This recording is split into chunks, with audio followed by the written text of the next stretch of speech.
Sarah, we're back. Yay! Yay! Ready whenever you are, my dear.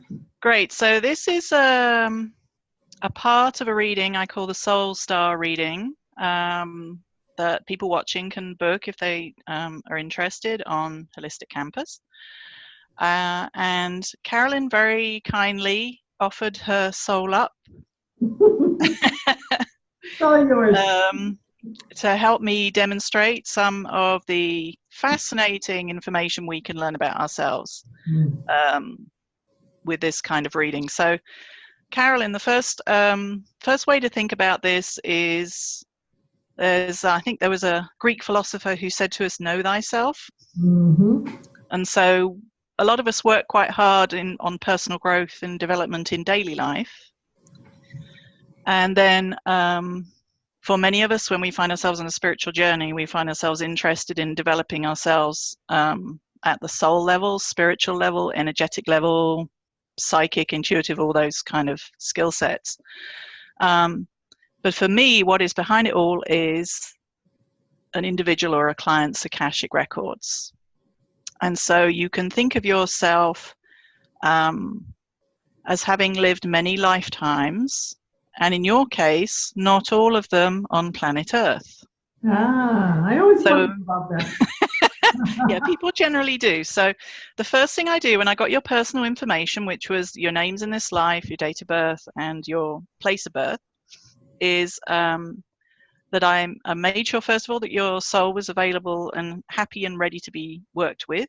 And it's very happy. My pendulum swung really fast, and your Akashic guides are actually doing like a boogie as we speak. They're like boogieing across the screen because they're so happy for you to be making this connection. Now, the first thing I asked is if a soul is what's called mono-souled or soul shifting, which means that, and you'll be very familiar with this concept from the work that you do, and I can feel the energy flowing down my arms as I'm talking to you, because people either have one soul in this lifetime, they're incarnated, and the pre-life agreement is to have one soul in this lifetime, or more than one soul in this lifetime. And you are actually soul shifting. There's one soul that I'm speaking to for this reading, which spends the majority of the time in your body, but believe it or not, you do have two other souls who make themselves known occasionally. Really? Wow. So they're not what I'm going to concern myself with today, but so you already, ironically, the author of a book about soul shifting, or not, ironically, you can see how perfect it is, actually has her own soul shifting experience going on. Wow. And so just think of yourself as having extra resources that some other people may or may not have access to this time around. Okay. That's the first way to think about it. Now, the next thing I look at is your soul group of origination, which is where your soul first divided from creator consciousness and made itself known into a physical or incarnated body. And so your first incarnation was as an Arcturian. And so that's the star Arcturus, which I think, and I always have to check this, I'm not going to check it right now because I'm being interviewed, but it's the constellation Boots. And Arcturians, it's funny, I've read for an awful lot of Arcturians. Really? But they're actually relatively rare on Earth currently. But one of the essences, if you're originally from Arcturus, is you bring through to planet Earth the energy of spiritual wisdom. And there is an aspect of you at the soul level that is very deeply insightful and quiet and introspective and deeply thoughtful. And so Arcturians also, they're one of the personalities, if you like, that we know if they incarnate on Earth, that they're what's called the power behind the throne. So they have a tendency to be very well connected with certain people, that can be quite famous or famous in their field. It doesn't have to be like a celebrity famous. And they tend to find themselves counseling people behind the scenes. It's like, that's something that, Carolyn, can you help me with this? Carolyn, can you help me with that? You seem to understand so-and-so. So, and they inevitably find themselves at some point studying metaphysics and spirituality. It's part of their essence at the soul level. So And some of them may also be, I always find this one amusing, slightly baffled by organized religion. Ah. So it's like, but why? What?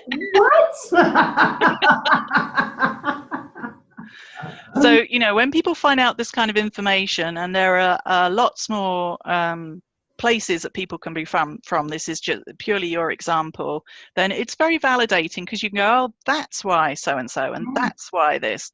And it's also helpful because it helps us to learn to align more, in a more pure sense, with our divine nature, which is what we're all here trying to do on the spiritual path. We know when we've stepped off the path. We know when we've made choices that are against our divine nature. But to actually know what on earth our divine nature is really helpful, because then we can go, well, now I have that information. You know how they say knowledge is power? Yeah.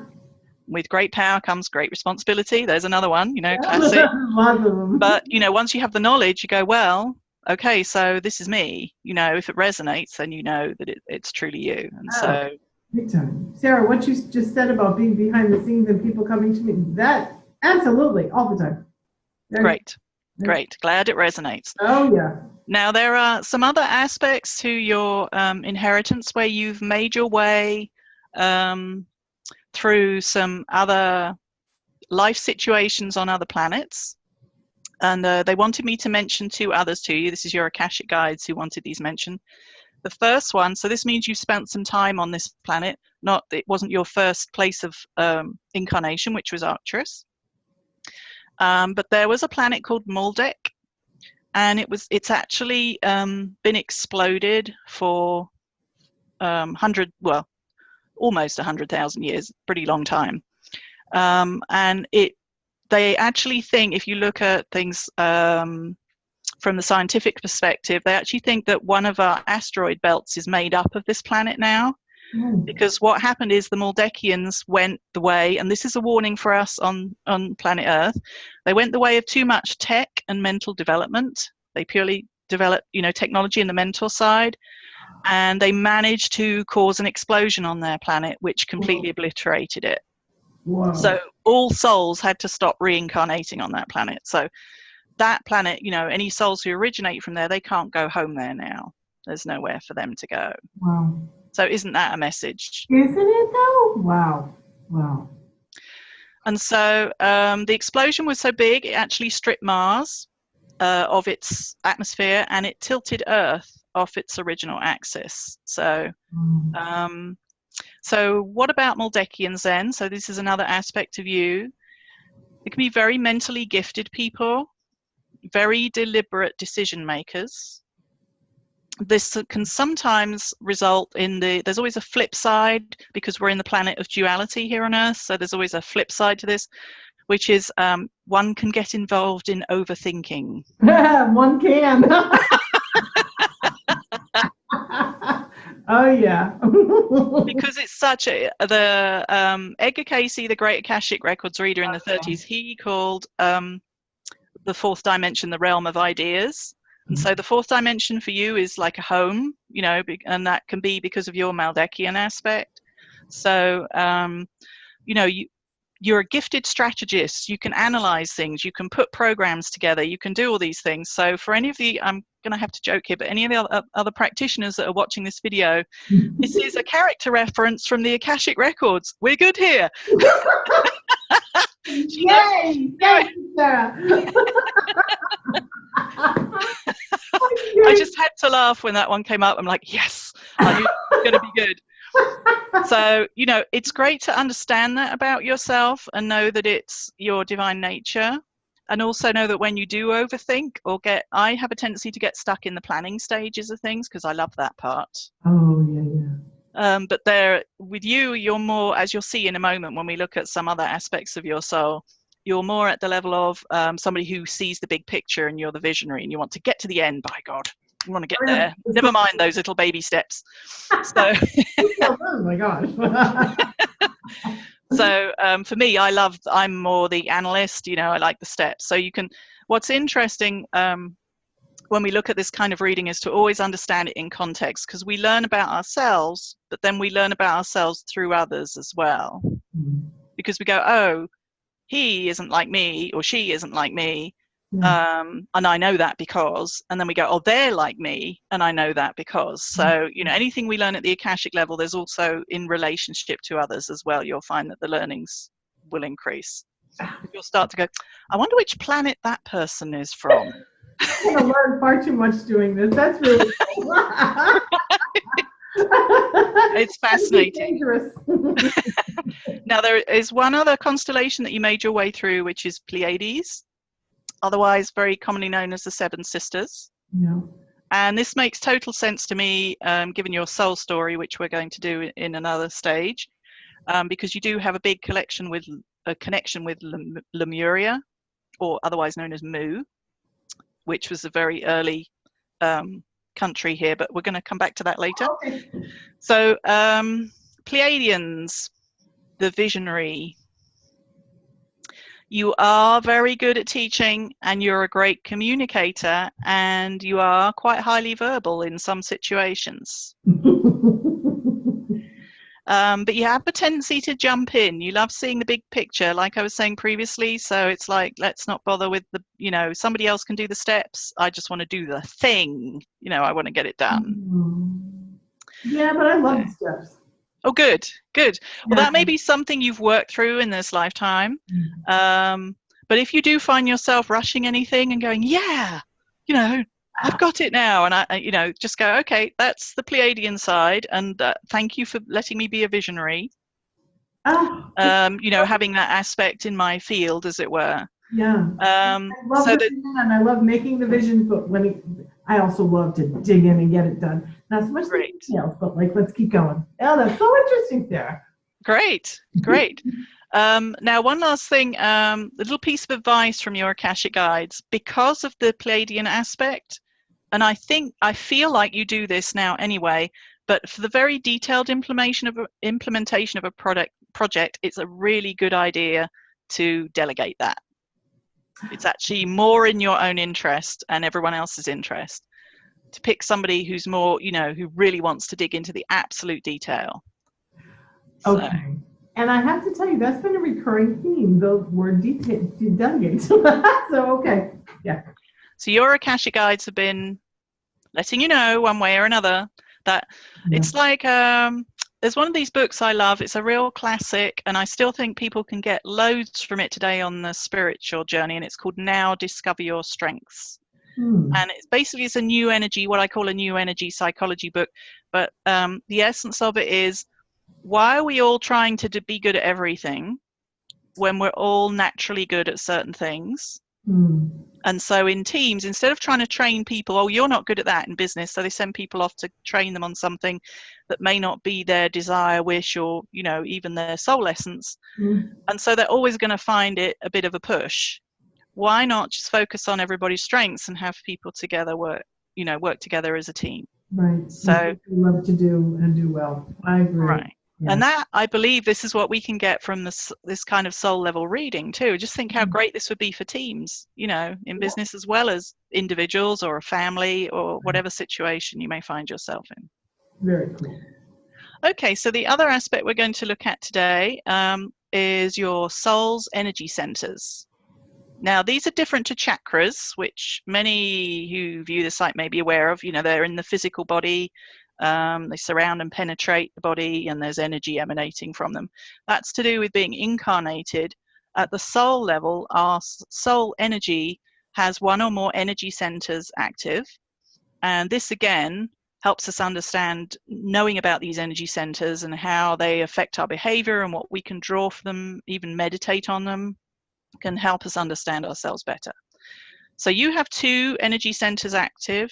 Most clients that I've worked with have maximum 2. I haven't come across anyone yet. There are a total of 8 energy centers, but most people only have 1 or possibly 2 active. So your first energy center that's active is divine wisdom. And so people who come from the divine wisdom energy center have a sense of oneness with all. They definitely have a sense of connectedness, you know, whether it's at the planetary level, the soul level, individual level, even in a family. And people who come from that energy center understand that that wisdom is universal. There are some things that we learn that apply to everything, and those are, you can call them ubiquitous truths, universal truths, but they're the ones that make us sigh with, or have an aha moment when we go, oh, that is so true. And that's what you resonate with strongly because of that energy center. You're also somebody who likes to help people find their own answers rather than, you know, plaster their answers on them. And you really do understand the nature of universal truths and divine laws. That's something that's very sacred to you, and you really wish and hope that other people would pick up on that some sooner rather than later. Yes. Again, and this matches neatly in with your Arcturian awareness. You are definitely a thoughtful, introspective thinker. You're also a very good listener, which I can vouch for. And there's a real strong band that runs through you of common sense and logic. Yeah. So you really resonate with that. And sometimes the flip side, or again, because we're on, you know, planet Earth and we're on a planet of duality, the darker side of that is you can tend to get impatient with people who don't see the logic and common sense. Yep, that's absolutely right. And it's almost like, oh God, people are stupid. You know? Actually, I use dumb as a box of rocks, but same thing. Oh, that's terrible. But it's so true, right? So we can understand ourselves better. So, you know, that's your wisdom, is that, you know, you understand that you know these things, you really want to share them, and you really want people to take them on, but not everybody is ready on their journey to understand it at the level that you do, because you resonate from divine wisdom. Oh, very cool. Okay. Thank you for that. I'm sure a lot of other people thank you for that too. Right. Now, people may resonate with that energy center. Now, your other energy center that's active is divine truth. Now, this is about not at universal wisdom like divine wisdom is, at the group level, group awareness. This is about subjective personal truth. So you like to take a stand for personal truths, things that are absolutely true, you know to be true, whether other people take them on or not. And so I see a big resonance with your book, Life by Request, for that, because that's a really daring story to put out there for people. Really daring, which is why it caught my attention. And it is your personal truth, and you took a stand and you wrote a book about it. Yeah. Boy, so I think that's super amazing. So respect. Now, other interesting aspects, you probably are a highly visual person.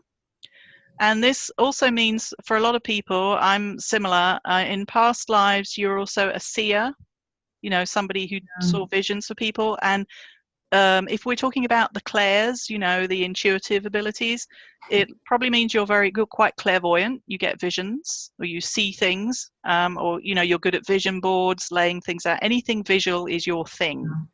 So the internet is perfect for you when it comes down to that stuff. You may like the visual arts because you see them as an essence of truth. Yes.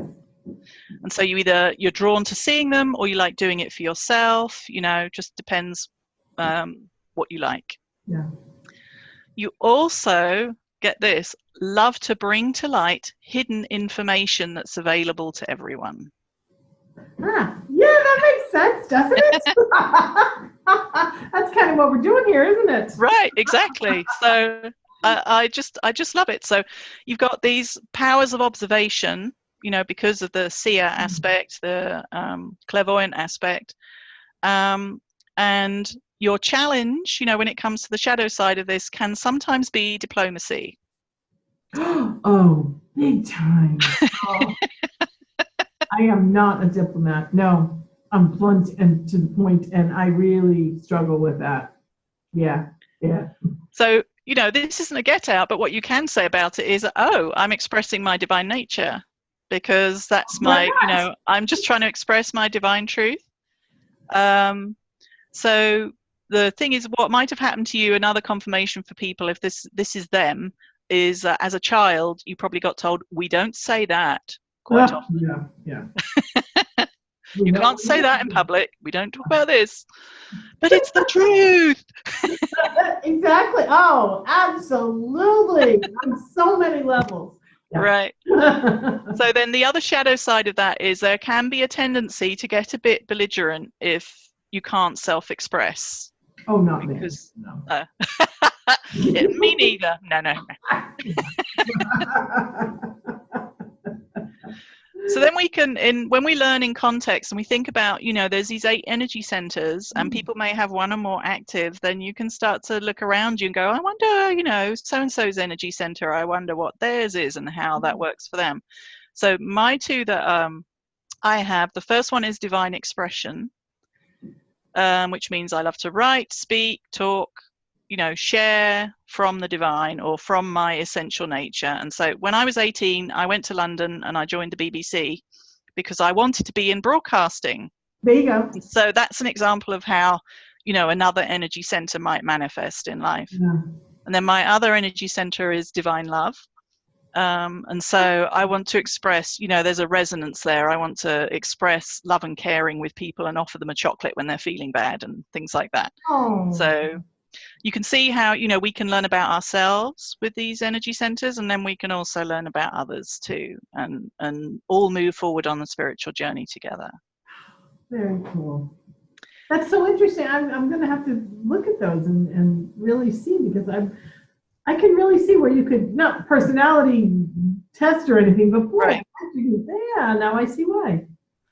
Yes, and so there's an amazing resonance that occurs once you start to, if you can, in the future make a note of your energy centers, or just think about, where you originally incarnated, and then relate it in context to daily life, and you'll start to notice things about yourself and others which are all very enlightening. Because really one of the big essences of the spiritual movement that we're all on is that we all want everyone to understand that we're a soul experiencing our life in a human body. Yeah, right. Yeah. And so the more we understand about our soul level truths as we're expressing them in daily life, the further we'll all be able to progress, right? Right. Yeah. That's very cool. Oh, I really like that. Okay, so moving on, we'll finish this part of the reading. I wanted to talk about, I took a little trip through your Earth Akashic records, and I believe I have one of the most fun jobs on the planet, because I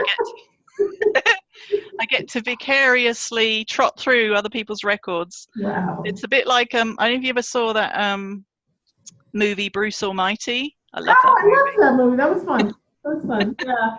Right. And there's that bit where, Morgan Freeman, who of course is God, he doesn't just play God, he is God. Could be God, but Morgan right. But there's that big filing cabinet that opens up when he's upstairs with God, and it goes like hanging onto the end of it, and then Morgan Freeman goes in, he gets the last file out, and he goes, I'm a bit worried about this entry. So you can think of the Akashic records like that. So I had to flip through your Earth files, and so 2 of the areas that people find very interesting, another kind of awareness level experience, is looking at their physical history where they had positive experiences on Earth. Because many people come into incarnation with an awareness of the very difficult experiences they had on Earth. Because, in context, there have been many lifetimes where, let's face it, human rights still isn't practiced fully on certain parts of the planet. Right. And in many past lives, they weren't at all. So, human life wasn't valued. So people have had nasty ends, done nasty things to other people. Yeah. And so people are kind of become aware of that. They go, I've always had this feeling that ... Yeah. But what about the positive aspects? Because this is where really for our spiritual growth, where some of the gold can be found, where some of the real treasure can be found in our Akash. So one of the themes that came up, and I had to laugh about this, is lots of horse riding.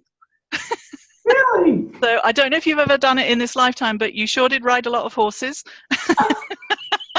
I'll tell you, you, no, I tried it a few times and I didn't like it. Isn't that funny? Yeah. So you have been a horse rider. Now, the first one that came up really interestingly for me was Australia and Aboriginal lifetimes. I can see the Aborigine. Yeah, that I can see. Wow, Australia, very cool. Yeah. So anything you want to look up online or what resonates for you in the context of knowing that it's lifetimes that you've lived. I almost feel like this is what happens during the live reading is things start coming through as well. So you were like a wise woman or something like that.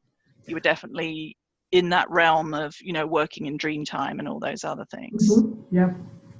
So nice energy rush on my shoulders, confirmation. Yeah. Also, Nordic countries like Viking era. That makes sense. Yes, absolutely. So, wow. Yes, it absolutely makes sense. So this really, Sarah, so the things that I feel and like really resonate with, this is why. Right. So cool.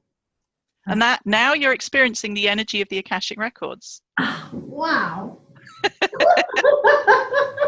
I'm excited and nervous at the same time. Yep.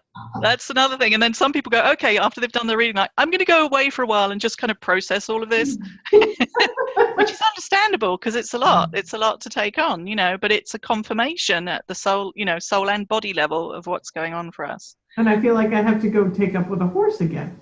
Right. Or maybe just go feed them some hay or something, Maybe. Yeah.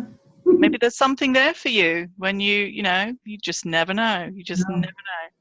So that came up. There's also a series, I think, streaming somewhere, Vikings. So it's a bit gory, but if that might be something you might be interested to watch a few just to see what comes up for you. Oh. So you always get fun homework with me. Yeah. And then definitely Celtic, Druidic. Oh, big time. Oh. Yeah. Now, when I've traveled to England, my father's from England, Scotland. When I travel back there, I feel so at home. I'm just at home. It feels great. Yeah. Right, because there's all the ley lines and the portals there and the standing stones. So anything you can, I've been to Stonehenge several times. I love it there. There's some, anytime you can visit those areas of the country or go to Scotland, there's lots of standing stones there. Yeah. I feel like that is you, and you get a lot out of that. All right, I'll book another trip. I haven't been in a while. I'd love to go back. Like Glastonbury would be really neat for you. Maybe even some places in Ireland where all the standing stones are. I'm getting that feeling too. So any of that kind of scene, you'd love it. You'd just love it. Maybe we should plan a retreat there for us too. Oh, that would be amazing because in Ireland, because you can see fairies and all sorts there. So here we go. It'd be perfect. Now, there's also the last bit of the journey, and bear in mind these are just highlights. I could spend hours in a record, but this is for got to focus, and this is for the purpose of this reading. There was a few Roman lifetimes where you're actually fighting in Roman legions. Oh, wow. As a male. And also I got Middle China, so like the Middle Chinese dynasties. So anything like the Middle Ages of China, not our Middle Ages, but the Middle Ages of China. It would be worth like looking at that and seeing what resonates for you. Okay. I don't know if they call them cryptograms. I'm not sure if that's the right word, but I see you like, how they draw their characters, like the Japanese do. I see you doing that. And it was a deeply spiritual practice for you to do that. Oh, wow. So again, you see that fits into the whole personality profile because that's an expression of visual arts. Right. Wow. As well as, connection to the higher than self. So now then we look at your mystery schools. And so these are schools where you studied spirituality or found yourself in a spiritual group or did work that grew you on your spiritual journey. The first one, interestingly, that came up was the Essenes, which that's Essene, which were a group of people who followed Jesus, very sort of quiet, introspective worshippers. So you might want to look up the Essenes and see what resonates there. I know there's practitioners out there who put things like oracle cards out, books and things about the Essenes. So there might be something that resonates there that you'd enjoy. Also, Pharaohic times, Egypt. And they specifically gave me the word Pharaohic It's as if you were involved with pharaohs, or you weren't necessarily a seer or an oracle in those times, but you were involved with royalty in some way. It was like you helped, or the power behind the throne. There we go, once again. Oh, there it is. So you were some kind of advisor or helper to a pharaoh. So, looking at Egyptian information would be very cool for you, like going to the British Museum next time you're over, seeing all their artifacts. Sarah, that's the second time that has come up. That. Very good. Behind the royalty behind, that's the second time that's come up. Yes. Wow. So we live who we are at the soul level. We're just not always aware that that's what we're doing. Right. That's what I love about this work. And so the last very positive influence was a series of lives attached to the Catholic faith somehow. So I'm seeing habits. So it could be nun, monk, that kind of thing. There was a couple of those, yes. But I'm focusing on the good ones. There might have been some ups and downs there. There always are. Thank you. Not been the easiest of religions to be associated with, sometimes historically speaking, I mean, like a lot of them. But that's because of humans, not because of the religion. Yeah. Okay, so I think that's as far as we'll go for this section of the work. And that is, if you like, the Myers-Briggs, like I said, part of the Soul Star reading, just for people's information. And,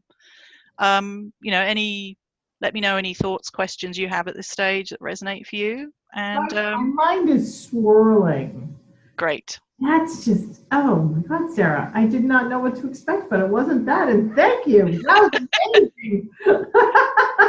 Well, thank you. I appreciate it. So I hope, for yourself it's been helpful, and for others watching, they find this mind expanding in some way and have a deeper understanding of how the Akashic Records can be helpful as a personal growth resource, because that's really my mission, is to share that message. So I hope it's being shared. And you're very good at it.